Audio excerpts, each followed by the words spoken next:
What?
ये केले का छिलका किसने फेंका? पड़ोसी ने। किसके पड़ोसी ने? मेरे पड़ोसी ने। उसने केले का छिलका वहां फेंका, ये यहाँ के गिरा? नहीं, वो यहाँ पे आके नहीं गिरा, आप यहाँ पे आके गिर पड़े। तो उसने छिलके को फेंका या मुझे फेंका? नेचुरली छिलके को। तो यहाँ आके कौन गिरा? आप। Shut up! मेरे पूछने का मतलब ये है कि अगर तुम्हारे पड़ोसी ने घर से केले का छिलका फेंका, वो यहाँ चौकी में आके कैसे गिरा? अरे दादाजी, आप है ना बहुत कंफ्यूज करते हो यार। देखो मैं समझाता हूँ, एकदम सीधी सरल भाषा में समझाता हूँ। देखो, मेरे पड़ोसी ने केला खाया, छिलका मेरे घर के बाहर फेंका, मेरे पैर उस पे पड़ा और मैं गिर पड़ा, इसलिए मैं वो केले का छिलका उठा के यहाँ पे आया, इनको दिखाया, तो इन्होंने क्या किया, यहाँ से उठा के यहाँ फेंक दिया। उस पे आप आए और पैर रख दिया और आप फिसल पड़े। किसी को नहीं छोड़ूंगा, सो सिंपल।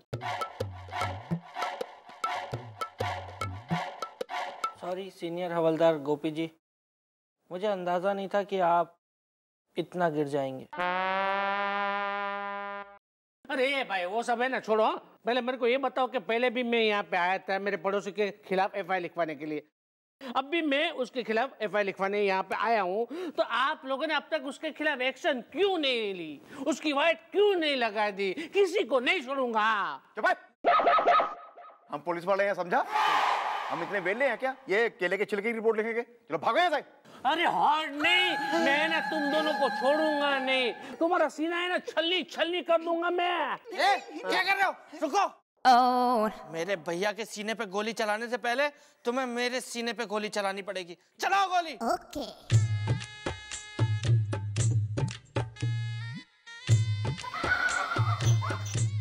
बिल्लू, तू चल्ला हो गया? तू पागल हो गया है क्या? अभी तक तेरी खेलने कूदने की उम्र है यार, ये तुम्हें गोली नहीं मार सकता, तू मुझे गोली मार। ये मेरा छोटा भाई है। ये मेरे बड़े भाई हैं, मुझे मारो गोली।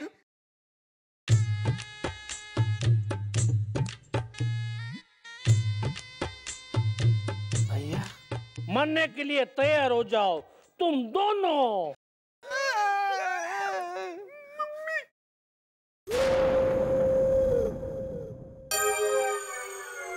मारे जिंदा रहते इन बालकों को कोई गोली छू जाए, ना तो ऐसी गोली बनी और ना गोली का बारूद।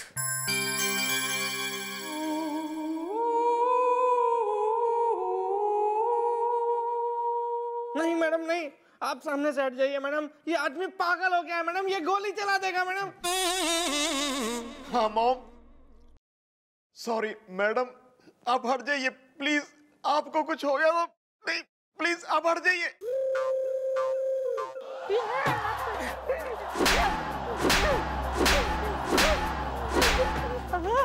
शौक हो रहा है गोली चलाने का, यो ले।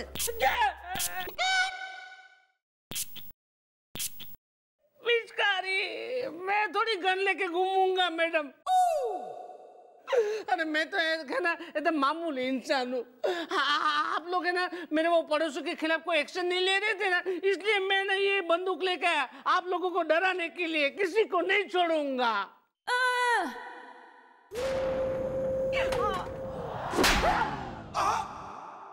पड़ोसी को, अबे मजाक चल रही है यहाँ पे। गोपी बिल्लू जाओ इसके साथ इसके पड़ोसी ने हड़का के आओ। चलो चलो चलो चलो।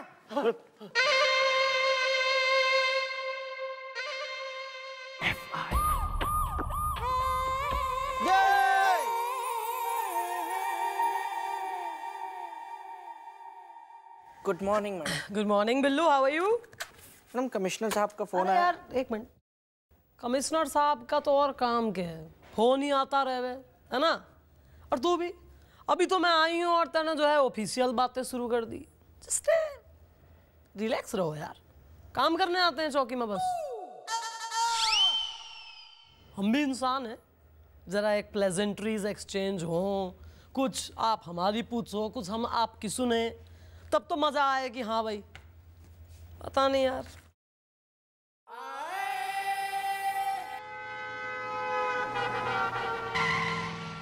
Good morning madam. फिर से आ। हैं जी? फिर से आ।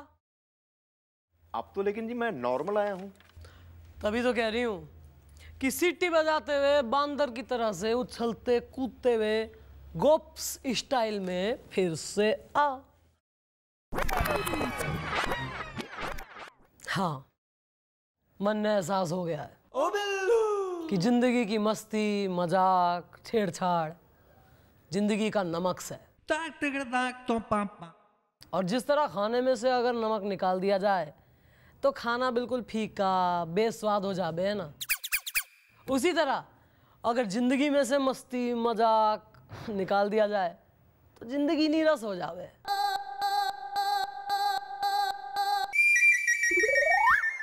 बिल्कुल बिल्कुल ठीक कहा मैडम आपने, बिल्कुल ठीक कहा। और मुझे भी यह एहसास हो गया है कि मजाक एक हद तक ही सही रहता है। मजाक में भी कभी किसी का दिल नहीं दुखाना चाहिए।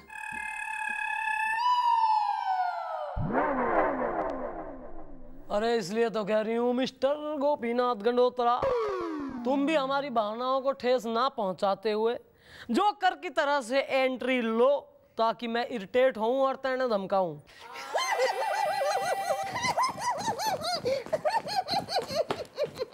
अबे क्या छोड़ गया? बोले बोले बोले बोले बोले।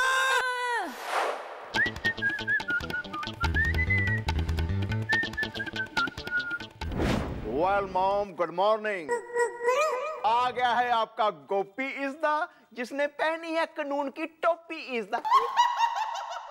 भैया आपकी शक्ल ना मेरे मोहल्ले में एक नया गधा आया है, बिल्कुल उससे सेम मिल रही है। वेल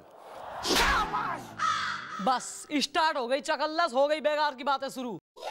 यो ना है कि चौकी माँ है तो काम कर ले, जिस बात के खींच रहे हैं सरकार से पैसे। Excuse me madam. ओहो लोयो फिर आ गई रोंदड़ू आवाज की मालकिन। वेल बेटी बेटी, व्हाट इज द प्रॉब्लम इज़दा? दिल्ली में एयरपोर्ट प्रॉब्लम इज़दा? मैडम कल फिर मेरी शादी होते होते टूट गई। टूट गई तो कोई बात नहीं है ना, मुझसे शादी कर लो ना। मेरी अभी तक कोई शादी भी नहीं हुई है और मेरी कोई गर्लफ्रेंड भी नहीं बन पाई अभी तक, और मैं भूलता भी नहीं हूँ। मैंने अपना इलाज करवा लिया, मैं एकदम परफेक्ट, एकदम सही क्या रे मुन्नू, क्या तू लड़की के कपड़े पहन के आएगा विग लगा के, तो तुझे क्या लग रहा है मैं पहचानूंगा नहीं तुझे? पैसे निकाल मेरे, नहीं तो तेरी विग निकालूंगा आज मैं। ला इधर तेरी विग। मुन्नू, ए मुन्नू। अरे गोलू जा भाई कानू में।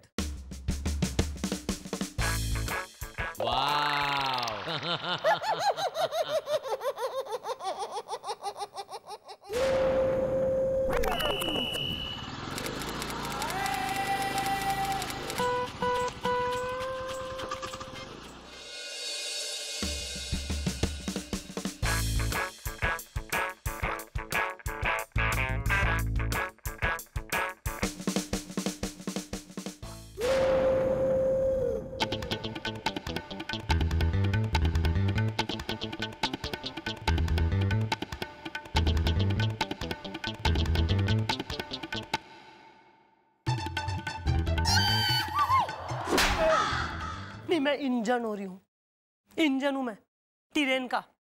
आर यू बोगी कि कतई मारी जो है ना दुम ना छोड़ रहा, पीछे पीछे चल रहा है। मैडम आप भी ना एक नंबर की भोली हैं। नहीं मैडम मैं तो बस ये कह रहा था कि आप जैसी हरी भरी लड़की है, मेरा मतलब है आप जैसी खुश मिजाज लड़की ऐसे गुस्से में क्यों है? खुश मिजाज? अबे टाइम बता जरा। मैडम टाइम तो 10 बज रहे हैं, लेकिन 10 बजने का और आपके गुस्से का रिलेशन क्या है? 10 बज गए। कहाँ है गोपी बिल्लू? ऑफिस टाइम पे क्यों ना आते 8:30 बजे? हाँ मैडम अब इसके बारे में मैं क्या कहूँ, जो कुछ कहूंगा बड़ा मुंह बड़ी बात होगी मैडम। नहीं मैडम सच में इन दोनों का कुछ नहीं हो सकता। ये दोनों वो दही हैं जो जम चुका है, वो पापड़ है जो भुन चुका है, वो प्याज है जो कट चुका है। इन दोनों को आप सुधारना नामुमकिन है। ऐसे गिव अप होप करने से तो बात बनेगी कोई ना। इन दोनों को सबक तो सिखाना पड़ेगा, इनको जिम्मेदारी का एहसास दिलाना होगा। नहीं कल को मान ले ऐसा कुछ हुआ, मैं ना रही। नहीं अरे यार चल हट। What I mean is कि मैं यहाँ चौकी आने लायक ना रही, बीमार हो गई या मन ने कहीं जाना पड़ा या so on and so forth। तो हाँ वैसे तो क्या होगा फिर, कौन संभालेगा? चौकी संभालने लायक हैं दोनों। इसीलिए तो मैडम मैं कह रहा हूँ, नहीं मतलब ऐसा मेरा मानना है मैडम कि अब वक्त आ गया है, टाइम आ गया है, समय आ गया है। मैं तो कहता हूँ घड़ी आ गई है। क्यों यहाँ पर पर्यायवाची पेल रहा है? जिंदगी का बिलोम सब लगा दूंगी फिर मैं। सॉरी मेरे कहने का मतलब है मैडम कि मुझे लगता है कि अब टाइम आ गया है कि आप मुझे सब इंस्पेक्टर बना दें ताकि इस चौकी का मैं ख्याल रख सकूं। तेने सब इंस्पेक्टर बनवा दूं जी। थारा प्रमोशन करवा दूं जी। प्रमोशन ना डिमोशन होगा थारा, अगर फटाक से तेने जो है ना कोई आइडिया ना दिया महाराज जो थारे दिमाग में आ रहा हो इन दोनों को सुधारने के लिए। आ रहा है मैडम, आ रहा है मेरे दिमाग में आपका एक बहुत ही दही चटक्कन मिर्च नमक्कन आइडिया आ रहा है। तो कब देगा आइडिया? जब मक्खन ने पिघला दूंगी, मिर्चा ने पीस दूंगी, दही ने मथ दूंगी, फिर देगा आइडिया। हाँ तो मैडम जरा कोने में तो आइए। तब सुनिए।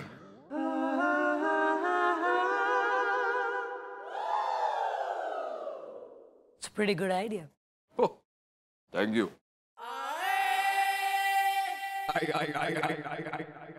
Good morning mom. मेरी भी गुड मॉर्निंग मैडम। ना सॉरी, माफी, एपोलॉजीज ऐसा कुछ भी मांगने की इच्छा ना रखना, क्योंकि मिलेगी नहीं, व्यर्थ रहेगी ये कोशिश तुम्हारी। और एक डिसीजन ले लिया गया है, कहो तो सुना दूं। तुम दोनों के बदले 2 नए हवलदार आ रहे हैं इस चौकी में। क्या? नहीं नहीं नहीं मैडम प्लीज प्लीज ऐसा मत कीजिए मैडम, ऐसा मत कीजिए। मेरी अभी कोई शादी भी नहीं हुई और कोई गर्लफ्रेंड भी नहीं है। फिर तो मैडम मेरी फिर कभी शादी भी नहीं हो पाएगी और कोई गर्लफ्रेंड भी नहीं बन पाएगी मैडम। मेरी नौकरी मत छीनिए madam, please madam.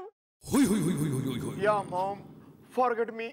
I have forgotten you and do you mean forgive? या दिस वन। देखो भाई ऐसा है कि एक स्पेशल ऑर्डर आया है जिसके चलते गुलगुले और हमारी ड्यूटी लग गई है उन्नाव में, उन्नाव की चौकी में, वो भी नाइट ड्यूटी। तो ये हमें तो रोज अप डाउन करना पड़ेगा। तो ये मैं जरा सरल शब्दों में बता दूं कि होगा के शाम की जबलपुर एक्सप्रेस पकड़ के मैं और गुलगुले जाएंगे उन्नाव, रात भर चौकी में नाइट ड्यूटी बजाएंगे और फिर सवेरे वापस आएंगे। तो ऑब्वियसली इस चौकी में तो आएंगे नहीं, अपना बढ़िया रिलैक्स करेंगे। मैं तो खा पी के भैया सोऊंगी पूरा दिन, फिर शाम को फिर से जबलपुर एक्सप्रेस और उन्नाव, रात भर चौकी में नाइट ड्यूटी। तो 6 महीने तक हमारा तो यो रहेगा कार्यक्रम। तो अब जब मैं ना रहूंगी चौकी में तो चौकी संभालने वाला भी तो कोई होना चाहिए। और तुम दोनों तो यो जिम्मेदारी ले कोई ना सकता है, क्योंकि तुम दोनों हो नहीं जिम्मेदार, 3rd ग्रेड आदमी हो दोनों ही। मैडम ये आप क्या बात कर दी आपने मैडम? मैं जिम्मेदार हूँ मैडम। मेरे जीजू की घड़ी टूट गई, उसका जिम्मेदार मैं हूँ। मेरी दीदी के कमरे का टीवी खराब हो गया, उसका जिम्मेदार मैं हूँ। अभी कुछ दिन पहले जीजू ट्रक के नीचे आते हुए बचे, उसका जिम्मेदार मैं हूँ। अभी कुछ दिन पहले जीजू को बिल्ली ने पंजा मारा, उसका जिम्मेदार मैं हूँ। अभी हमारे घर में चोरी हुई, वो मैंने। इतना जिम्मेदार होने के बावजूद मैडम आप कह रही हैं कि मैं जिम्मेदार नहीं हूँ मैडम। मैडम मैं अब तो कुछ भूलता भी नहीं हूँ मैडम मैं।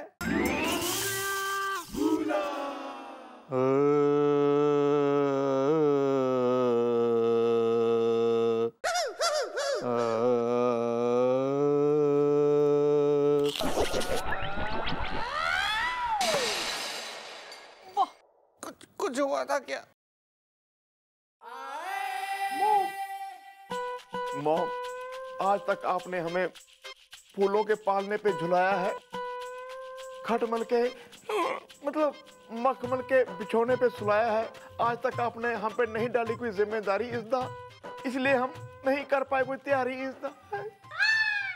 हाँ मैडम, सिर्फ एक बार मैडम, एक बार अब हम दोनों को इस चौकी को संभालने की जिम्मेदारी दे के तो देखिए मैडम, देख के तो देखिए ना मैडम। हम वादा करते हैं कि हम इस चौकी को चला के दिखाएंगे। Really?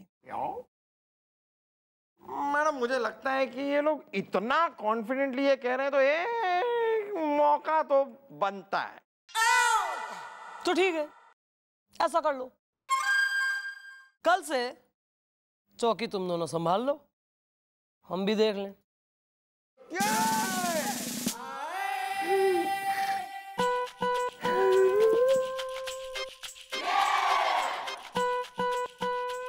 Thank you madam, thank you. आपने मेरे नाजुक कंधों पे इतनी बड़ी जवाबदारी डाल दी है। अब तो मुझे लगता है कि मैं कुछ बन जाऊंगा लाइफ में, मैं कुछ कर डालूंगा अब मैं।